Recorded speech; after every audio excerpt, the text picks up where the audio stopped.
He was a former special force.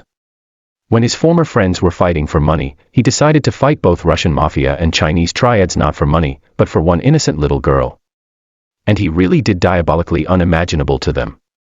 Welcome back to Kaywon Action Star. I don't have many subscribers yet, and it'll my pleasure to have you subscribe. Importantly also, is your comments and reactions to my videos, which is a ray of hope to motivate me. Now, let's get right into it. In the bustling city of Nanjing, China, a young girl named May possesses a rare gene. She is a brilliant young girl with an extraordinary ability to memorize and process complex information. Her exceptional mathematical talent draws the attention of powerful and dangerous people. May is a math genius who can solve complex equations without breaking a sweat. Her memory is like a vault, storing every number she encounters without stress. One day, while walking home with her friends, May, snatched off the street by a group of men, and taken to a notorious Chinese mafia boss, Han Jiao, whose criminal activities are under constant surveillance.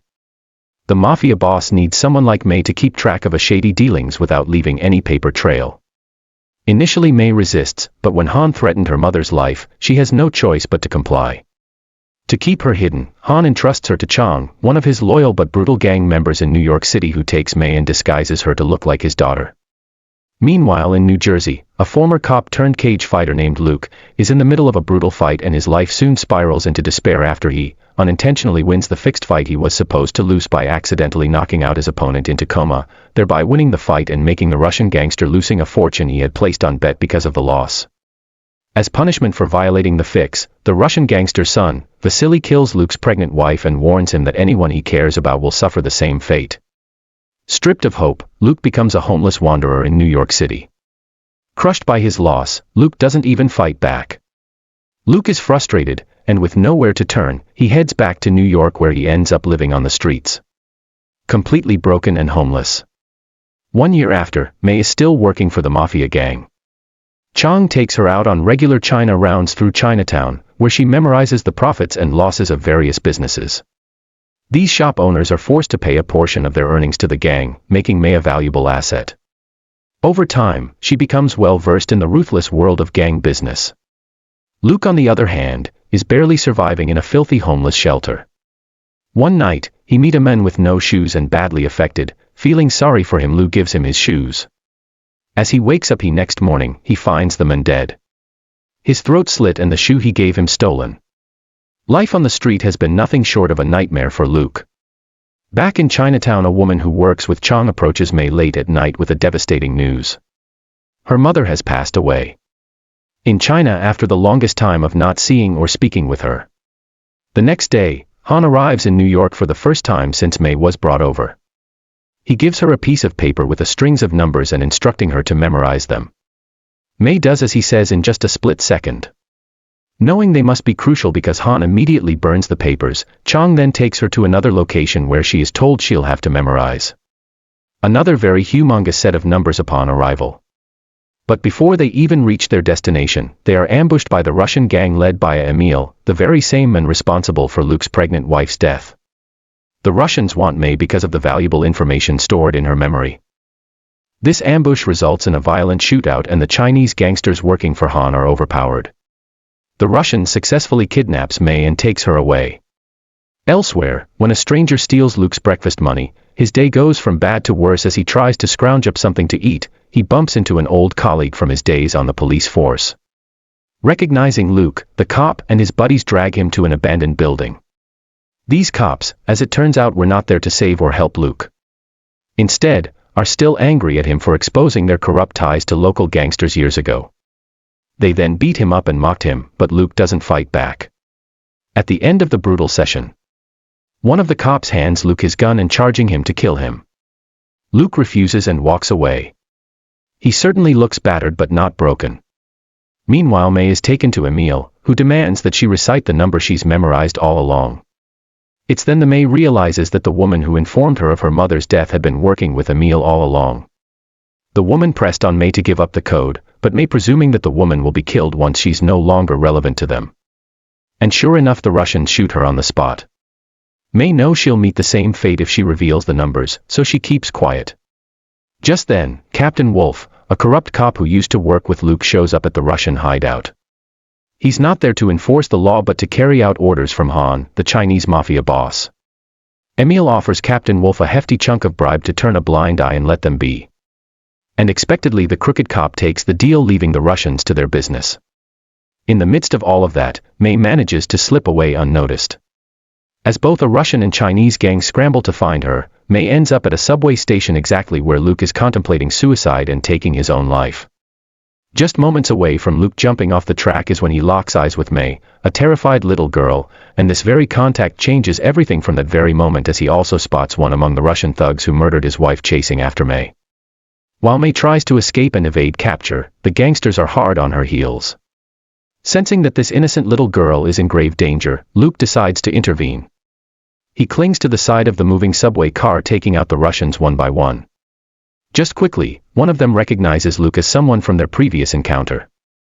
He surely was in a shock to see him fight back so fiercely. Luke finally meets May after dispatching the last of the thugs chasing after her, but she mistakes him for another bad guy. She then flees as soon as the subway stops. But determined to find her, Luke overhears a police radio announcing a red alert. He quickly realizes that the cops, who are just as corrupt as the gangsters, are also after May, and will hand her over to the Mafia if they catch her. A few minutes later, the same cops who had joined to beat Luke up earlier spots May and try to capture her. Luke shows up just in time, taking down the cops effortlessly and proving that his earlier silence not to react was just a mere choice and not weakness. May is still skeptical of Luke and hesitates, but eventually jumps into a car with him as the Russian Mafia closes at them. It's a wild car chase through the streets of Manhattan, with Luke expertly outmaneuvering the Russians and ultimately taking them out. After the chaos, Luke nabs a wallet and heads to a luxury hotel with May. Elsewhere, corrupt Captain Wolf gets wind of the situation and learns that May was taken by Luke and not the Mafia. He's stunned because Luke has kept his nose clean since leaving the force. At the hotel nonetheless, May begins to trust Luke and reveals the number she's memorized, and Luke quickly deciphers that the numbers are safe combinations to some vital safe information. May mentions that she was supposed to memorize a second number before the Russians ambush them. This suggests there are two safes filled with something valuable that are likely linked to the Chinese Mafia. Meanwhile, Chang tracks May's location through a phone and storms the hotel with his gang. It was a pandemonium as a deadly shootout begins, causing chaos as people scramble for safety and escape. In the midst of that imbroglio, Luke and May are separated and Chang captures May while Luke barely escapes and still determined to rescue her no matter what. To achieve his rescue mission of May, Luke decides to use the phone he swiped earlier to call Vasily, Emil's son. The very same guy who murdered his pregnant wife. Posing as a gang member, Luke claims he has the coveted numbers everyone's after. Vasily, believing him, tells Luke to meet him at the casino to hand over the numbers. In another development, the city's mayor calls Captain Wolf to discuss the recent surge in violence. And it soon turns out that the mayor and his partner Alex are as corrupt as the rest. The mayor reveals that Luke wasn't just an ordinary cop, he was actually a CIA agent embedded in the police force after September 11. And that during his time in the force, Luke and Alex took out several crime bosses to bring order to the city. However, Luke left after blowing the whistle on Captain Wolf's corrupt dealings while Alex stuck around, eventually navigating his way up to becoming the mayor to climb the ranks. Captain Wolf immediately realizes that the man he thought was a washed-up loser is actually his most formidable enemy. As this unfolds, Luke's former partner Alex, now the mayor's corrupt lover, gets nervous when he learns that Luke and May are together. It's clear he knows something about the safes and the combinations. Meanwhile, May's return to Han, who grills her about whether she shared the combination with anyone, continues to frighten her. May lies, insisting and pretending not to understand English. Chang then calls Alex, informing him that they've got the girl and can proceed with their meeting. It becomes clear that the Chinese Mafia's business partners are none other than the mayor and Alex, who are deeply involved in a shady trade involving the contents of their respective safes.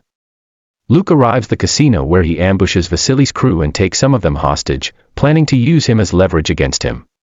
He quickly calls Emil, demanding to know what's inside the safe in exchange for Vasily his son's life.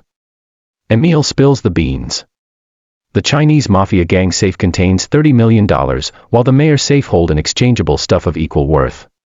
The plan was to use May as a coder and decoder to facilitate a seamless trade without trace, but the Russians disrupted everything. So now that the Chinese have May, they're ready to move forward with the deal. Chang is on his way to meet Alex to exchange the codes. To save May, Luke needs to get his hands on the $30 million before the trade goes down.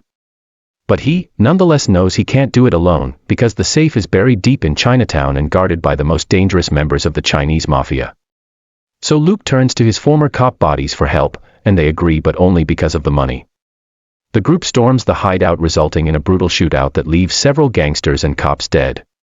When they finally reach the safe, Luke double-crossed the cops, killing them all except for Captain Wolf, whom he take hostage along with Vasily. Luke grabs the money from the safe and heads to the mayor's office. On the way, Luke calls Alex, demanding to know what's in the second safe. With Luke holding all the money, Alex has no choice but to comply, as he reveals that the second safe belongs to the mayor and contains a disk with incriminating data on every crime syndicate in the history of the states. The mayor planned to sell the disk to the Chinese and pocket the $30 million and let the gangs fight it out. But with the money already stolen, Alex tries to get back to Luke but is ordered to bring May along since she's crucial to plan. Alex complies, killing Chong and his men before driving to meet Luke with May, and next, Luke storms into the mayor's office demanding the contents of a second safe. Although the mayor hesitates, he eventually hands over the disk containing the syndicate data.